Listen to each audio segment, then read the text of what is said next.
శివుడు గురించి మీకు 5 విషయాలు తెలుసా? మొదటిది నంది. ఇది శివుని యొక్క వాహనం. ఇంకా చెప్పాలంటే ఇతన్ని ద్వారపాలకుడు అంటారు.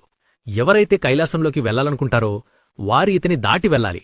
కాబట్టి ఎవరైనా శివుడితో మాట్లాడాలి అనుకుంటే ముందుగా నందికి చెబితే నంది వెళ్లి శివుడికి చెప్తాడు.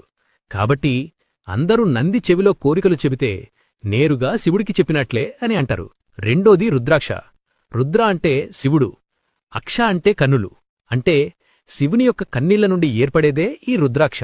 ఇది రక్షణ, ఆధ్యాత్మిక అభివృద్ధి మరియు కష్టాల నుండి విముక్తినిస్తుందని నమ్ముతారు. మూడోది పాము. శివుడి మెడలో 3 చుట్లు చుట్టుకొనుంటుంది. ఆ చుట్లనేవి భూత, వర్తమాన, భవిష్యత్తు కాలాన్ని తెలియజేస్తాయి. నాలుగోది శివుడి కన్ను.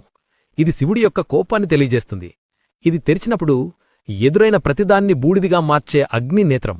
ఐదోది శివుడి దగ్గర ఉండే త్రిశూలం. దీనికి 3 కొనలుంటాయి.